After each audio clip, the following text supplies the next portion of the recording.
Good afternoon students. आज हम next article start करते हैं, intersection of A line and एक सेंट्रल कॉनिकॉइड। स्टूडेंट्स, ये आर्टिकल सारे के सारे बिल्कुल वैसे ही हैं जैसे आपने 2 डायमेंशन में किए थे, बस जेड कोऑर्डिनेट और एक्स्ट्रा ऐड होना है। तो मैं इसको थोड़ा फास्टली करवाऊंगी क्योंकि अब देखो हमारा सिलेबस भी बहुत कम हुआ है। अभी हमारी सिर्फ एक ही यूनिट हुई है, 1/4 तो सिलेबस हुआ है। अब मैं सिलेबस को थोड़ा सा फास्ट खींचूंगी, फिर भी अगर किसी प्रॉब्लम आती है तब मुझे मैसेज करना, फिर उस हिसाब से मुझे अपना सिलेबस करेंगे। Intersection of A line and A central conicoid, A line through a given point x1 y1 z1 meets A central conicoid. Articles आपको सारे सेंट्रल कॉनिकॉइड पे करने हैं। सेंट्रल कॉनिकॉइड आपको दे रखा है ax² + by² + cz² = 1 in P and Q to find the point of intersection. यानी कि एक लाइन है जो कॉनिकॉइड को 2 पॉइंट पे कट कर रही है, आपको point of intersection find out करने हैं। बिल्कुल सेम आर्टिकल है जैसे आपने 2 डायमेंशन में किया था। देखो, इक्वेशन ऑफ सेंट्रल कॉनिकॉइड ली ax² + by² + cz² = 1 any line through point x1 y1 z1। आपको ध्यान हो वहाँ हमने लिया था x - x1 by cos theta, y - y1 by sin theta = r। उसी तरह से यहाँ 3 डायमेंशन में है तो z और एक्स्ट्रा आ जाएगा और cos थीटा sin थीटा की जगह लेंगे हम lmm। बस यही आपका चेंज है इसमें, x - x1 by l, y - y1 by m, z - z1 by n। और इसको किसके इक्वल मानते हो? r के। फिर आप क्या करते हो? Any point on this line निकालते हो। तो देखो वहाँ निकलता था x1 + r cos theta, y1 + r sin theta, क्योंकि 2 डायमेंशन था। यहाँ से फर्स्ट और लास्ट से निकालो, x की वैल्यू क्या आएगी निकल के x1 + lr, सेकेंड और लास्ट से निकालो y की वैल्यू y1 + mr, थर्ड और लास्ट से निकालोगे z1 + nr। फिर आप क्या करते थे? इस पॉइंट को पुट करते थे गिवन कॉनिकॉइड में। तो इस पॉइंट को यहाँ पुट करो, x y z की जगह पुट किया, a into this term + b into this term + c into this term = 1। फिर आपको ध्यान हो हम टर्म्स कलेक्ट करते थे r² की, 2r की और विदाउट r की टर्म। तो सबसे पहले r² की टर्म कलेक्ट करते हैं। देखो, जब आप होल स्क्वायर को, एक तो तरीका है वही कि आप पूरे के पूरे होल स्क्वायर खोल लो फिर टर्म्स कलेक्ट करो। मैं आपको डायरेक्ट बता रही हूँ, r² लिखा, यहाँ जब होल स्क्वायर खोलोगे तो टर्म आएगी l² r² और बाहर a मल्टीप्लाई है तो टर्म बन जाएगी a l² r² कॉमन लिया तो टर्म बचेगी a l²। इसी तरह यहाँ टर्म आएगी m² r², b मल्टीप्लाई है तो बन जाएगी b m² r² कॉमन ले चुके हो तो यहाँ टर्म आएगी b m²। सिमिलरली यहाँ टर्म आएगी c n² r² कॉमन लेने के बाद टर्म बनेगी c n²। प्लस अब 2r वाली कलेक्ट करो। देखो, जब इसको खोलोगे तो आपका बनेगा a² + b² + 2ab, means term आएगी 2x1 lr और बाहर a मल्टीप्लाई है तो टर्म बन जाएगी 2ax1 lr। 2r बाहर लिया तो टर्म क्या बचेगी? alx1। सिमिलरली यहाँ टर्म आएगी 2y1 mr, बाहर b मल्टीप्लाई है मीन्स 2by1 mr। 2r बाहर लिया तो क्या बचेगा? by1 m या bmy1। सिमिलरली यहाँ से आ जाएगी cnz1। प्लस अब कांस्टेंट टर्म लिखो, मीन्स जिसमें r ना हो, तो यहाँ से टर्म आएगी x1², a बाहर है तो ax1², प्लस यहाँ से टर्म आएगी y1², b मल्टीप्लाई है तो by1²।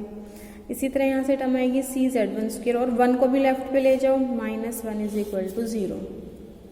आपको ध्यान हो लास्ट जब हमने कॉनिक में यही काम किया था तो उसके बाद बोला था कि ये r में क्वाड्रेटिक इक्वेशन है तो 2 वैल्यूज r की आएंगी, तो पॉइंट ऑफ इंटरसेक्शन 2 r की वैल्यूज यहाँ पुट करोगे तो 2 पॉइंट आ जाएंगी। वही चीज़ यहाँ करनी है, which is quadratic equation in r and hence give 2 values of r. Substituting these values of r from 3 into, we get the 2 required point of intersection of the line and the conicoid. इसके बाद students इसकी 2 corollary है, आप ये खुद पढ़ना, ठीक है। अगर कोई प्रॉब्लम आए तो मुझे बता देना। नेक्स्ट मैं आपको बताती हूँ टेंजेंट प्लेन। मैंने आपको पहले भी बताया है कि जो काम 2 डायमेंशन में एक लाइन करती है वही काम 3 डायमेंशन में एक प्लेन करता है। जैसे आपने वहाँ टेंजेंट लाइन की इक्वेशन फाइंड आउट करी थी, यहाँ मैं फाइंड आउट करूँगी टेंजेंट प्लेन की। और टेंजेंट प्लेन क्या होता है कि जितनी भी आपकी टेंजेंट लाइन है उन सबको कंबाइन कर दो, उन सबको एक प्लेन में जो है बना लो, ड्रॉ कर लो, तो वो प्लेन क्या बन जाएगा आपका, टेंजेंट प्लेन बन जाएगा। तो टेंजेंट प्लेन की डेफिनेशन देखो, the locus of tangent line at a given point of the surface is known as tangent plane at that point of the surface. ठीक है, तो टेंजेंट लाइन जहाँ जहाँ मूव करेगी, जैसे जैसे मूव करेगी, जो आपके पास ज्योमेट्रिकल फिगर जनरेट होगी, जो प्लेन आपके पास जनरेट होगा, उस प्लेन को हम बोलेंगे टेंजेंट प्लेन। अब हम फाइंड आउट करते हैं equation of tangent plane. Students, ये आर्टिकल बिल्कुल उसी तरह से है जैसे आपने 2 डायमेंशन में टेंजेंट लाइन का आर्टिकल किया था। आपको ध्यान हो, जब टेंजेंट लाइन का हमने आर्टिकल किया तो 2 कंसेप्ट यूज़ करे थे। एक तो S1 की वैल्यू 0 थी, दूसरा आपने यूज़ किया था सम ऑफ रूट्स इक्वल टू 0। वही चीज़ हम यहाँ यूज़ करेंगे। देखो, आपने पहले तो यूँ का यूँ पूरा ये आर्टिकल करना है यहाँ तक। ठीक है, पहले स्टेटमेंट देख लेते हैं एक बार। To find the equation of tangent plane at point x1 y1 z1। वहाँ हम x1 y1 लेते थे 2 डायमेंशन में, 3 डायमेंशन में पॉइंट आ जाएगा x1 y1 z1 of the central conicoid ax² plus by² plus cz² equal to 1। तो पहले तो देखो पिछला आर्टिकल यूँ का यूँ करना है यहाँ तक। ये देखो सेम आर्टिकल है। ठीक है, फिर जब आप टेंजेंट प्लेन फाइंड आउट करते हो, जिस पॉइंट पर टेंजेंट प्लेन है, जैसे मैं आपको देखो एक बार ड्रॉ करती हूँ। देखो, जैसे सपोज करो ये कॉनिकॉइड है और ये आपने इस तरह से कोई टेंजेंट प्लेन ड्रॉ किया, तो ये जिस पॉइंट पर टेंजेंट प्लेन है वो पॉइंट आपका कॉनिकॉइड पर भी लाई करता है, प्लेन पर भी लाई करता है। तो कॉनिकॉइड पर लाई करेगा, उसको सेटिस्फाई करेगा। तो यहाँ क्या पुट कर दिया, ax1² plus by1² plus cz1² equal to 1 होना चाहिए। इसको लेफ्ट पे ले आई, मीन्स यहाँ से मैं क्या लिख सकती हूँ, s1 इज इक्वल टू 0। ठीक है, उसके बाद फिर आपको ये करके दिखाने की जरूरत नहीं है। जैसे मैंने आपको 2 डायमेंशन में बताया था उसी तरह से करना। ये टर्म यहाँ पुट कर देना। ठीक है, ये टर्म 0 हो जाएगी तो आपके पास क्या बनेगा, देखो मैं आपको रफली यहाँ करके बता देती हूँ। तो आपके पास टर्म बचेगी r² al² plus bm² plus cn² plus 2r alx1 plus bmy1 plus cnz1 is equal to 0। ठीक है, यहाँ से r आप कॉमन ले लेना। r कॉमन लेने के बाद r into al² plus bm² plus cn² प्लस 2 into alx1 plus bmy1 plus cnz1 is equal to 0। तो यहाँ से देखो एक r की वैल्यू 0 आई, और अगर एक r की वैल्यू 0 आ गई, आपको पता है टेंजेंट प्लेन आप फाइंड आउट कर रहे हो। टेंजेंट प्लेन फाइंड आउट करने का मतलब जो दोनों पॉइंट है वो कंसाइड करने चाहिए, क्योंकि अगर एक प्लेन 2 पॉइंट पे कट करेगा तो वो टेंजेंट प्लेन नहीं बनेगा। ठीक है, तो यानी कि एक r की वैल्यू 0 है तो दूसरी भी क्या होनी चाहिए, 0 होनी चाहिए, तभी टेंजेंट प्लेन बनेगा। और जब दोनों ही 0 हैं तो आप लिखोगे sum of roots is equal to 0। ठीक है, तो आपको जैसे बुक में कर रखा है, मैंने 2 डायमेंशन में भी बताया था, इस तरह से आपको करने की ज़रूरत नहीं है। तो जिस तरह से मैंने आपको 2 डायमेंशन कराया था उसी तरह से करोगे कि एक r की वैल्यू 0 है, दोनों सेम हैं, दूसरी भी 0 होगी, therefore sum of roots is equal to 0। और सम ऑफ रूट्स 0 का मतलब माइनस b/a0 आप लिखते हो ना। सम, जैसे आपके पास इक्वेशन हो ax² plus bx plus c is equal to 0, sum कैसे लिखते हो, माइनस b/a। और अगर सम 0 हो जाए तो माइनस b/a0, इसको इधर मल्टीप्लाई कर दो, मीन्स यहाँ से क्या आ जाएगा, b is equal to 0। b का मतलब जो r का कोफिशिएंट है, जो x का कोफिशिएंट है, वो क्या होगा, 0 होगा। तो यहाँ जो भी r का कोफिशिएंट है 2 into alx1 plus by1 plus cnz1 equal to 0, ये 0 होगा 2 के साथ, लेकिन 2 को भी जब शिफ्ट कर दोगे 0/2 क्या होगा, 0। उसके बाद स्टूडेंट याद हो, हमारे पास वहाँ ये इक्वेशन आती थी cos थीटा साइन थीटा में, फिर हम cos थीटा वाली टर्म इकट्ठी करते थे, साइन थीटा वाली इकट्ठी करते थे, और लास्ट में जाके cos थीटा साइन थीटा की वैल्यू पुट करते थे। अब यहाँ तो ऐसा नहीं है, यहाँ cos थीटा की जगह क्या है, LMN। तो अब आप क्या करोगे, यहाँ LMN की वैल्यूज पुट करोगे। देखो यहाँ से L की वैल्यू कितनी आएगी, x माइनस x1/r। मैं इसको थोड़ा आपको कॉपी बता देती हूँ। L की वैल्यू आएगी x माइनस x1/r इसी तरह m की वैल्यू आएगी फर्स्ट और लास्ट, सेकेंड और लास्ट से y minus Y one by R, और n की वैल्यू आएगी z minus Z one by R. तो m की value y minus Y one by R और n की value z minus Z one by R.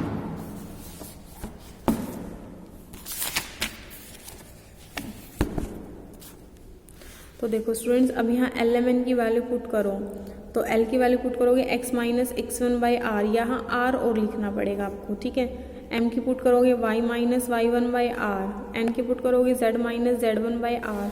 जो denominator वाला r है उसको 1 बाई आर कॉमन ले लो, थ्रू आउट इक्वेशन कॉमन आ जाएगा, और फिर 1 बाई आर को यहाँ शिफ्ट करके वो टर्म क्या हो जाएगी 0। आपकी बुक में सीधी सीधी लिख रखी है, आप एल एम एन की वैल्यू पुट करना, यहाँ upon R upon R upon R, फिर 1 बाई आर कॉमन ले लेना, तो यही टर्म आ जाएगी। इस तरह से टर्म आएगी 1 by R into this term, ठीक है, और फिर आर को 0 में शिफ्ट करके आप 0 कर देना। उसके बाद टर्म कलेक्ट कर रखी है, देखो ए एक्स एक्स वन, माइनस वाली अलग कर रखी है, माइनस वाली टर्म क्या आएगी माइनस ए एक्स वन स्क्वेयर, वो माइनस कॉमन ले लिया ए एक्स वन स्क्वेयर। फिर ये टर्म लिख रखी है बी वाई वाई वन, ये वाली टर्म आ जाएगी, ये टर्म आएगी minus B Y one square, minus common लिया तो B Y one square, plus सी जेड जेड वन, ये रही टर्म, ठीक है। दूसरी आएगी minus C Z one square, minus common लेके ये टर्म लिखी, और ये वैल्यू आपकी 1 के इक्वल है, क्योंकि S1 0 है, वहाँ से देखो ये देखो S1 0 है, मीन्स ये टर्म आपकी, ये वाली पूरी की पूरी टर्म किसके इक्वल है 1 के इक्वल है। तो यहाँ से इस टर्म की जगह क्या पुट कर दिया -1, तो a x x one plus b y y one plus C Z Z one equal to 1। Student यहाँ रिजल्ट भी वही आया जो 2 डायमेंशन में है, a x square plus b y square plus C z square equal to 1। Tangent हम कैसे लिखते थे, एक एक्स को x1 से रिप्लेस करते थे, इसी तरह अगर मैं यहाँ देखूँ तो a x x one plus b y y one plus C Z Z one equal to 1। This is the equation of tangent plane. उसके बाद देखो एक कॉरोलरी है आपकी, the equation of tangent plane at the point x1 y1 z1 of the ellipsis given y। Students आप ये खुद try करना, बस ए एक्स स्क्वेयर की जगह x square by A square है, मीन्स जहाँ ए था ए को किससे रिप्लेस कर दिया 1 बाई ए स्क्वेयर से, यानी कि जहाँ जहाँ ए था उसको 1 बाई स्क्वेयर से रिप्लेस कर दिया। वैसे बी वाई स्क्वेयर था तो बी की जगह क्या लिख दिया 1 बाई बी स्क्वेयर, ऐसे सी की जगह 1 बाई सी स्क्वेयर। तो ऊपर वाले आर्टिकल की तरह आप करना इसको बिल्कुल सेम पैटर्न पे। अगर कोई प्रॉब्लम आती है तो आप मुझे मैसेज कर देना। नेक्स्ट है condition of tangency. Condition of tangency बिल्कुल उसी तरह करेंगे जैसे हमने लास्ट की थी, मतलब 2 डायमेंशन में किया था। आपको ध्यान हो जब कंडीशन ऑफ टेंजेंसी की थी तो हमने पॉइंट ऑफ कांटेक्ट सपोज किया था, और मैंने आपको बताया था कि ये कंडीशन ऑफ टेंजेंसी वाला, पॉइंट ऑफ कांटेक्ट निकालने वाला, पोल निकालने वाला बिल्कुल सेम आर्टिकल हैं, और एक्सरसाइज के क्वेश्चन आएंगे वो भी सेम आएंगे, ठीक है। तो वही करते हैं। To find the condition that plane L X plus M Y plus N Z equal to P should touch the conicoid this, कि वो कंडीशन फाइंड आउट करो कि ये इसको टच कर जाए। तो आपको ध्यान हो जब मैंने 2 डायमेंशन में किया था तब भी हमने सबसे पहला काम था पॉइंट ऑफ कांटेक्ट सपोज करना, यहाँ भी वही काम है। पहले प्लेन लिखा फिर कॉनिकॉइड लिखा, सबसे पहला काम है पॉइंट ऑफ कांटेक्ट सपोज करना। Let x1 y1 z1 be the point of contact at which plane touches the conicoid. अगर पॉइंट ऑफ कांटेक्ट आपके पास है तो आप इक्वेशन ऑफ टेंजेंट प्लेन खुद से लिख सकते हो। तो यहाँ से इक्वेशन ऑफ टेंजेंट प्लेन लिखो, equation of tangent plane at x1 y1 z1 to the conicoid is, क्या इक्वेशन बनेगी a x x one plus b y y one plus C Z Z one equal to 1। फिर आपको ध्यान हो तो हमने क्या कहा था कि ये प्लेन इस पर टेंजेंट प्लेन होगा, इसको टच करेगा। टच करने का मतलब ये किसका काम कर रहा है, टेंजेंट प्लेन का। ये भी टेंजेंट प्लेन है, ये भी टेंजेंट प्लेन है, दोनों सेम प्लेन को रिप्रेजेंट कर सकते हो। तो आप कंपेयर कर सकते हो। तो लिखोगे सिंस 1, इसका नाम 1 डाला हुआ है, इसका नाम देखो 3 डाला हुआ है। Since 1 and 3 represent the same plane therefore coefficients can be compared. यहाँ देखो x का कोफिशिएंट कितना है ax1 और यहाँ x का कोफिशिएंट कितना है l, ax1/l।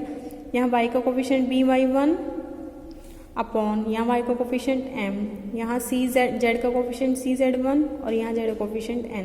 अब देखो कांस्टेंट टर्म को स्टूडेंट्स ध्यान रखना, या तो कांस्टेंट टर्म दोनों लेफ्ट साइड में हो या दोनों राइट साइड में हो। जैसे यहाँ दोनों राइट साइड में है तो भी आप सीधा सीधा लिख सकते हो, और ये अगर लेफ्ट साइड में होती तो भी सीधा सीधा लिख देते। ऐसा नहीं होना चाहिए कि एक कांस्टेंट टर्म लेफ्ट में और एक राइट में है, फिर उसमें प्लस माइनस की गड़बड़ हो जाएगी। तो देखो यहाँ दोनों राइट में है तो लिख सकती हूँ यहाँ कांस्टेंट टर्म 1, यहाँ कांस्टेंट टर्म p। और अगर ये टर्म लेफ्ट में होती तो यहाँ आता -1 और यहाँ आता -p, फिर माइनस माइनस जो है कैंसिल आउट हो जाते हैं। ठीक है, तो ध्यान रखना कांस्टेंट टर्म जो है एक साइड होनी चाहिए, या तो लेफ्ट होनी चाहिए या राइट। ऐसा ना हो कि एक इक्वेशन में लेफ्ट में और एक में राइट में, फिर कंपेयर करोगे तो गलत हो जाएगा। तो ये हमने कंपेयर किया। तो फर्स्ट और लास्ट को ले लो। इसके बाद का पैटर्न 3 डायमेंशन में थोड़ा इजी है, 2 डायमेंशन में हमने एलिमिनेशन का काम किया था, वो थोड़ा टफ था। फर्स्ट और लास्ट को ले लो, यहाँ से x1 की वैल्यू निकल जाएगी, क्या आ जाएगी l/AP। सेकेंड और लास्ट को ले लो, y1 की वैल्यू आ जाएगी m/BP। थर्ड और लास्ट को ले लो, z1 की वैल्यू आ गई n/CP। This is the point of contact.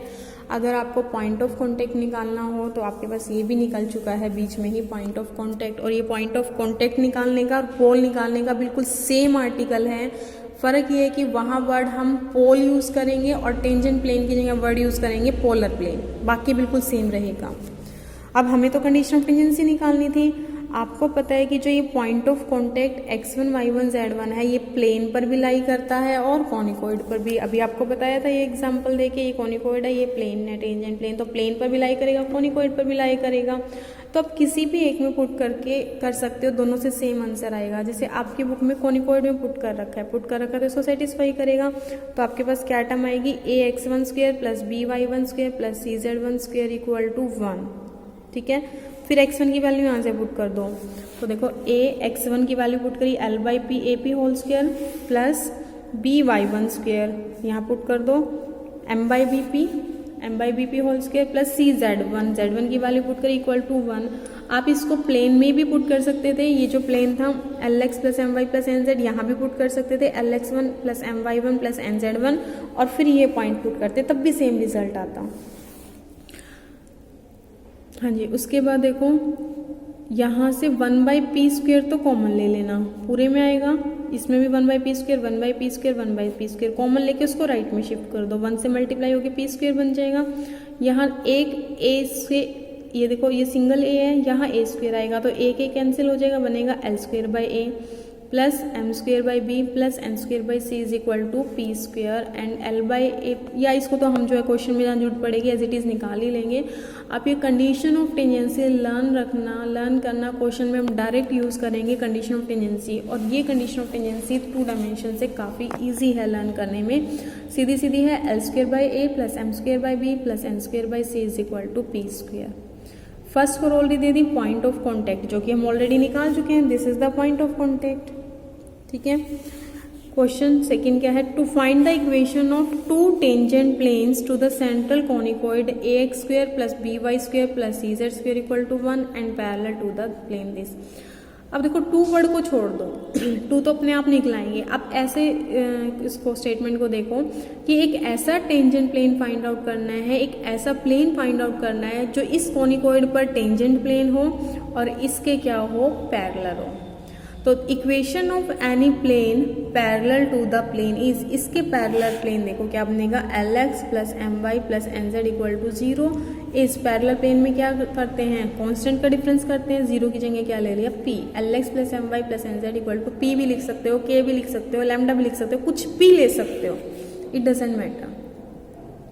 ठीक है, अब ये प्लेन ऐसा आ चुका है जो इस प्लेन के पैरेलल है, बट मुझे तो ऐसा प्लेन फाइंड आउट करना था जो इस प्लेन के तो पैरेलल हो ही, साथ में इस पर टेंजेंट भी बन जाए। तो ऐसा प्लेन आ चुका है जो इसके पैरेलल है, तो अब टेंजेंसी की कंडीशन लगा देते हैं। ये इसके टेंजेंट कब बनेगा, जब ये कंडीशन ऑफ टेंजेंसी को सेटिस्फाई करेगा। तो if it touches the conicoid then, अगर ये इस कॉनिकॉइड को टच करेगा तो कंडीशन ऑफ टेंजेंसी को सेटिस्फाई जरूर करेगा। कंडीशन ऑफ टेंजेंसी ऊपर पुट की थी एल स्क्वायर बाई, ये देखो प्रूफ की थी L square by A plus M square by B plus N square by C is equal to P square. देख लो यहाँ भी हमारे पास यही टर्म थी एल एम एन पी और यहाँ भी सेम टर्म है एल एम एन पी, तो सेम वही रिजल्ट बन गया। अब P की वैल्यू यहाँ से फाइंड आउट कर लो, क्या आ जाएगी plus minus under root this, और ये P की जैसे ही P की वैल्यू ये यहाँ पुट करोगे तो ये प्लेन पैरेलल प्लेन के साथ साथ टेंजेंट प्लेन भी बन जाएगा। तो उसके बाद यहाँ P की वैल्यू यहाँ पुट कर देना, तो ये आपके पास जो है ऐसा प्लेन आ जाएगा जो इस प्लेन के पैरेलल हो और कॉनिकॉइड पर कैसा हो, टेंजेंट प्लेन हो। स्टूडेंट्स इस टाइप का हमने 2 डायमेंशन में एक्सरसाइज का क्वेश्चन भी किया था, वहाँ शायद मैंने आपको K लेकर करवाया था, यहाँ इन्होंने P लेकर कर रखा है। ठीक है, तो आप इसको रीड आउट कर लेना। कल हम एक्सरसाइज के क्वेश्चन स्टार्ट करेंगे। अगर किसी स्टूडेंट की कोई प्रॉब्लम है यहाँ तक तो मुझे आप मैसेज कर देना।